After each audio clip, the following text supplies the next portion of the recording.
Alhamdulillah, saudaraku, seperti inilah peternakan yang ada di negara Lebanon. Dan kita lihat, alhamdulillah nih kambing-kambingnya juga sehat banget semuanya. Peternakan kambing modern di Byblos, Lebanon ini merupakan peternakan kambing perah, di mana susu-susu yang dihasilkan dimanfaatkan sebagai bahan baku olahan makanan. Masya Allah, begitu menggemaskan ya kambing Alpine ini, bulunya putih bersih dan ukurannya pun mungil. Kambing jenis ini dikenal sebagai salah satu kambing perah terbaik dengan jumlah susu yang berlimpah. Kandungan lemak susunya rendah namun kaya akan protein, menjadi alternatif pengganti susu sapi karena lebih menyehatkan. Susu kambing jenis ini sangat populer untuk digunakan sebagai bahan keju dan juga sabun. Gak apa-apa, loncat juga gak apa-apa. Boleh, gak masalah kan? Saudaraku, kambing-kambing di sini semuanya betina ya, tapi ada juga yang bertanduk. Nah, yang ada tanduk ini sengaja dipotong agar bisa gampang untuk, nah di sebelah sini nih, agar gampang mereka makan, dan juga satu lagi biar tidak beradu tanduk. Nah, makanya ada yang sudah dipotong dan ada yang masih ada tanduknya. Saudaraku, karena di sini merupakan peternakan khusus kambing perah, rasanya sayang sekali jika kita tidak melihat langsung proses pemerahan susunya, karena di sini punya teknik yang berbeda. Saudaraku, sekarang saya berada di tempat pemerahan susu. Nah, biasa ya kalau yang kita tahu pemerahan susu itu manual ya. Nah, sekarang ini kita lihat alat-alatnya, Masya Allah, teknologinya super canggih. Kita lihat. Waktu pemerahan susu kambing telah tiba. Ada yang menarik di sini. Semua kambing terlihat disiplin, berjalan perlahan, seolah sudah mengetahui waktunya untuk diperah. Masya Allah. Masya Allah. Saudaraku, bisa kita lihat ya di sini bahwa hewan ternaknya tidak dipaksa masuk ke dalam ruangan, tapi hanya diarahkan saja. Memang ya dalam Islam itu kita tidak boleh untuk menyiksa hewan. Seperti hadis Nabi Muhammad SAW pernah berkata, barang siapa yang menyakiti hewan ternak, maka dia akan menyakitiku. Barang siapa yang menyakitiku, berarti dia menyakiti Allah. Barang siapa yang menyakiti Allah, akan diazab di akhirat kelak. Nauzubillah min dzalik. Saudaraku, Islam sangat menjunjung tinggi perlindungan terhadap hewan sebagai bagian dari kasih sayang kepada seluruh makhluk Allah Subhanahu wa Ta'ala. Menyayangi hewan dianggap sebagai amal kebaikan dan mendatangkan pahala. Sementara menyiksa dan menelantarkan hewan merupakan perbuatan dosa. Rasulullah bersabda, pada setiap yang mempunyai hati yang basah, hewan itu terdapat pahala dalam berbuat baik kepadanya. Hadis riwayat Bukhari. Saudaraku, begitupun ketika proses pemerahan susu, tidak ada satupun kambing yang tersiksa. Semua seolah-olah menyerahkan susu mereka dengan ikhlas.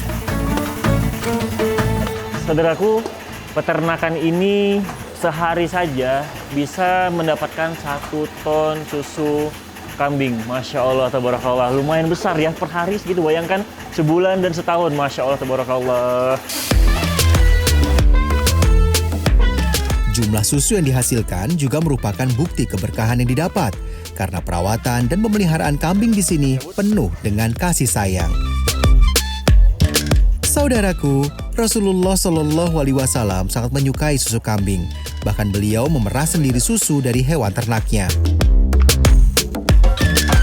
Aisyah radhiyallahu anha pernah ditanya, aktivitas apakah yang biasa dikerjakan oleh Rasulullah di rumahnya? Ia menjawab, beliau sama dengan manusia lainnya, membersihkan pakaiannya, memerah susu kambingnya, dan mengurusi dirinya sendiri. Hadis riwayat Ahmad. Saudaraku, jika proses pemerahan susu sudah selesai, maka susu-susu ini akan diolah menjadi makanan seperti labneh atau keju yogurt khas Timur Tengah. Masya Allah. Nah, saudaraku, sebelum nyampe ke ruang blensir, susu yang kita perah tadi ditampung dulu di sini, nanti dijemput langsung dibawa ke pabrik pembuatan keju dan bahan makanan lainnya. Begitu masuk ke dalam pabriknya, Masya Allah, saya begitu terkesan karena mereka benar-benar menjaga tempat ini tetap steril. Bahkan, sehelai rambut pun harus dijaga supaya tidak mengkontaminasi proses pengolahan susu ini. Nah, saudaraku, sebelum kita masuk ke ruangan pembuatan lapnehnya, kita wajib untuk menutup rambut, terus pakai masker dan sarung tangan biar tidak rusak produknya pada saat diproses. Langsung kita pakai. Oke, like this? Yes. Oke. Saudaraku, kita lihat ya. Ini proses awal pembuatan lapneh. Kita lihat seperti apa. Saya akan didampingi untuk dijelaskan alur proses pembuatan keju yogurt di sini. We start here. First, Okay. we receive the milk from the farm every morning, fresh milk. Oke. It's received there. From there, we will go to every tank, depending on the process, which type of cheese we are making this day. Oke. Saudaraku, jadi proses awalnya adalah setelah diperah, susu ditaruh di sini lalu diblensir. Blensir itu untuk menghilangkan aroma yang tidak sedap. Setelah itu langsung dilanjutkan dengan proses kayak pembuatan keju, lapneh dan lain-lain. Kita lihat ya prosesnya seperti apa. Saudaraku, lapneh dibuat dengan menyaring whey dari yogurt. Whey merupakan protein berkualitas tinggi. Whey inilah yang akan digunakan sebagai bahan pembuatan keju. Pengolahan susu menjadi lapneh merupakan metode tradisional Arab untuk mengawetkan susu yang umum di padang pasir. Saudaraku, kakaknya mau ngajak saya untuk nunjukin seperti apa di dalam. Kita lihat ya. Oke.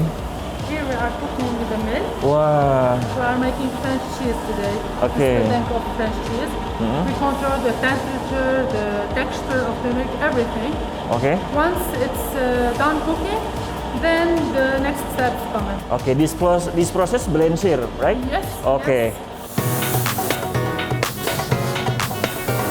Saudaraku, jadi lapneh ini setelah diproses, di-packing, dan juga harus disimpan di tempat suhu tertentu. Nah, tadi saya melihatnya di dalam seperti ruangan kulkas gitu ya, karena memang tidak boleh terkontaminasi dengan udara luar dulu. Saudaraku, pada zaman Nabi Shallallahu Alaihi Wasallam, yogurt atau susu yang difermentasi disebut dengan al-laban atau zabadi. Makanan bergizi yang dianjurkan untuk kesehatan dan sering dikonsumsi oleh Rasulullah Shallallahu Alaihi Wasallam, terutama saat sedang sakit, karena mengandung bakteri baik yang bagus untuk pencernaan. Kandungan gizi yang terdapat dalam yogurt tidak jauh berbeda dari kandungan susu murni. Yogurt terbuat dari susu yang difermentasikan, serta dapat mengubah gula dalam susu menjadi asam. Rasulullah Shallallahu Alaihi Wasallam bersabda,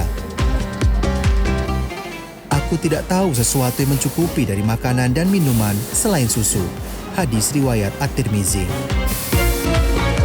Saudaraku, dalam surat An-Nahl ayat 66 yang artinya, dan sesungguhnya pada binatang ternak itu terdapat pelajaran bagi kamu. Kami memberimu minum dari apa yang ada di dalam perutnya berupa susu bersih di antara kotoran dan darah dan mudah ditelan untuk bagi orang-orang yang minumnya. Masya Allah, tabarakallah.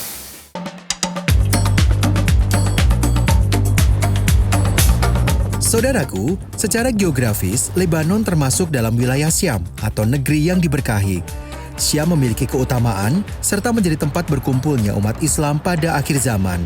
Rasulullah bersabda, "Kelak sebelum hari kiamat datang akan keluar api dari Laut Hadramaut atau dari Hadramaut yang akan menggiring umat manusia."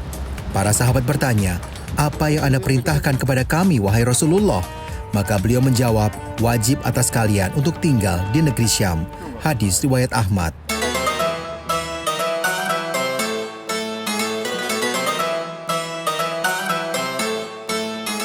Saudaraku, penelusuran kisah Nabi Ayub membawa saya ke hamparan kebun kering di wilayah Afko. Kebun kering ini menjadi gambaran bagaimana kehidupan Nabi Ayub berubah 180 derajat dalam sekejap. Ya, setelah memiliki kehidupan yang makmur, Nabi Ayub diuji oleh Allah Ta'ala dengan memusnahkan seluruh harta termasuk kebun-kebunnya yang terbakar. Kekeringan serta kehancuran ini menjadikan Nabi Ayub alaihissalam langsung jatuh miskin. Saudaraku, pada saat musim dingin seperti ini, semua daun berguguran. Kalau Allah sudah berkehendak, semua bisa terjadi. Seperti dalam kisah Nabi Ayub, pada saat Allah menguji Nabi Ayub dengan kekeringan pada kebun Nabi Ayub. Lalu Nabi Ayub mengadu kepada Allah seperti dalam surat Al-Anbiya ayat 83 yang artinya, "Ya Rob, sesungguhnya aku telah diganggu dengan setan melalui kepayahan dari siksaan."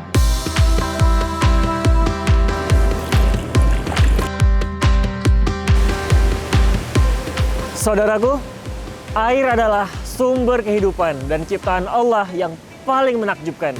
Semua makhluk hidup yang ada di bumi membutuhkan air. Manusia, hewan, bahkan tumbuh-tumbuhan, semuanya membutuhkan air. Masya Allah. Saudaraku, saat ini saya sedang berada di Nahar Ibrahim atau Sungai Ibrahim. Sungai ini mengalir dari pegunungan Afko menuju Laut Tengah dengan panjang sekitar 23 km. Saudaraku, dalam surah Al-Anbiya ayat 30, dan apakah orang-orang kafir tidak mengetahui bahwa langit dan bumi dahulu menyatu, lalu kami pisahkan antara keduanya, kami jadikan air sebagai sumber segala sesuatu yang hidup, maka mengapa mereka tiada yang beriman? Nauzubillah min zalik. Air merupakan komponen vital dalam kehidupan di bumi. Bahkan selain untuk memenuhi kebutuhan hidup, air juga bisa menyembuhkan sakit. Saudaraku, air juga bisa menjadi penyembuh segala penyakit. Seperti kisah Nabi Ayub, Allah memerintahkan Nabi Ayub untuk mandi dan membasuh tubuhnya dengan air yang dihantarkan kakinya. Lalu, alhamdulillah, segala penyakit Nabi Ayub sembuh seketika. Masya Allah, tabarakallah. Di dalam Al-Quran juga disebutkan bahwa pohon zaitun menjadi salah satu kebesaran Allah Subhanahu wa Ta'ala karena banyak manfaat, kebaikan, dan keberkahan.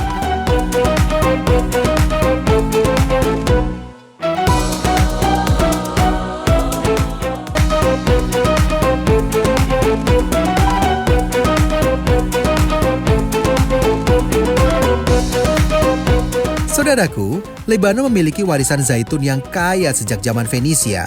Tanaman ini juga merupakan simbol budaya dan ekonomi, bahkan menjadi tulang punggung ekonomi bagi pedesaan di Lebanon.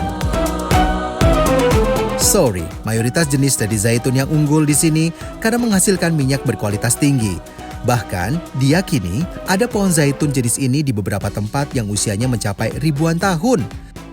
Tak hanya varietas zaitunnya yang kuno, cara pengolahan kebun zaitun di sini juga masih menggunakan metode tradisional.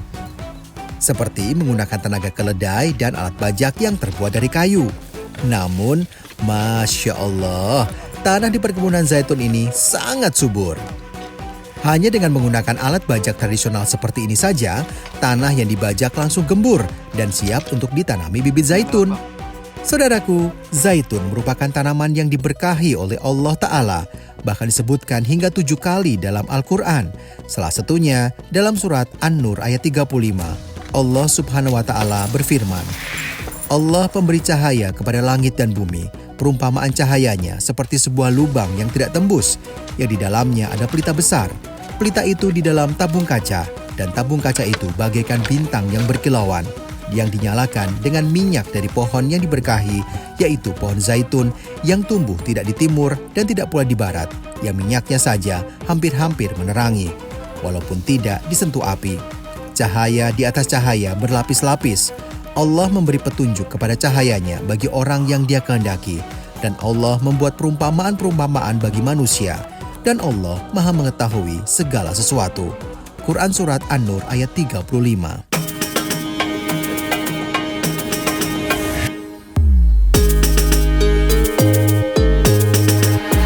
Saudaraku, zaitun punya beberapa keutamaan.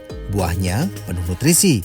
Minyaknya juga berfungsi sebagai antioksidan dan antiinflamasi. Zaitun juga sering dijadikan simbol perdamaian dan kesucian. Bahkan Rasulullah pun menganjurkan kita untuk mengkonsumsi dan menggunakan minyak zaitun. Makanlah minyak zaitun dan gunakanlah sebagai minyak rambut, karena ia berasal dari pohon yang diberkahi. Hadis riwayat At-Tirmizi. Saudaraku, selain pohon cedar, pohon zaitun juga menjadi simbol di negara Lebanon. Kebun zaitun juga menjadi tolak ukur kekayaan di negara Lebanon. Selain banyak manfaat, Di dalam Al-Quran juga disebutkan bahwa pohon zaitun menjadi salah satu kebesaran Allah Subhanahu wa Ta'ala karena banyak manfaat, kebaikan, dan keberkahan. Saudaraku, satu lagi jejak Al-Quran terungkap di buminya Allah Subhanahu wa Ta'ala, Lebanon. Wassalamualaikum warahmatullahi wabarakatuh.